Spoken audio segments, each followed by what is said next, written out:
আজকে আমি আপনাদের সাথে দারুণ একটা রেসিপি শেয়ার করব, কলার মোচা বা থোড়। এটাকে কিভাবে ছাড়িয়ে নিতে হয় দেখুন। মাঝখানে একটা শক্ত ডাঁটি থাকে, সেটাকে ফেলে দিতে হয়। ফলক থাকে, সেটাকে ফেলে দিতে হয়। এক এক করে দেখুন আমি কলার মোচাটা ছাড়িয়ে নিলাম। আর উপকরণে কি কি নিয়েছি দেখুন। কালো জিরে, শুকনো লঙ্কা, রসুন, কাঁচা লঙ্কা, পেঁয়াজ কুচানো, আদা বাটা, লবঙ্গ, এলাচ, দারচিনি। আর তার সাথে কলার থোড়টা ভালো করে সিদ্ধ করে নিতে হবে। তার মধ্যে লবণ আর হলুদ দিয়ে পরিমাণ মতো দিয়ে সেদ্ধ করে নিলাম। এই সাইডে কড়াই বসিয়ে দিয়েছি, পরিমাণ মতো সর্ষের তেল দিয়ে দিয়েছি।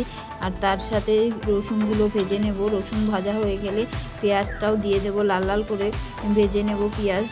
আর তার সাথে আদা বাটা, মানে যা যা উপকরণ নিয়েছিলাম সব কিছুই একসাথে সুন্দর করে ভেজে নেব।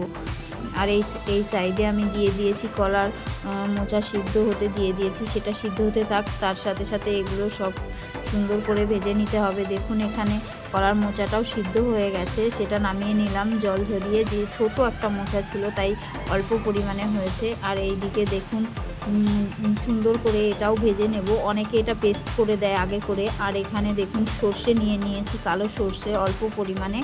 আর ভেজে রাখা মোচাটা যখন হয়ে গেছে তখন শিলে বেটে নেব। মিক্সারে করলে ততটা টেস্ট আসে না, একটু কম আসে। আর শিল নোড়ায় এইভাবে করে নিলে সত্যি অসাধারণ হয় খেতে। যা দারুণ হয়েছিল আপনাদের কি বলবো, খুবই ভালো লেগেছে। আমি তো নেক্সট টাইম আবারও খাবো। আপনারা এইভাবে করে খেয়ে দেখবেন, সত্যি খুব অপূর্ব সুন্দর স্বাদ।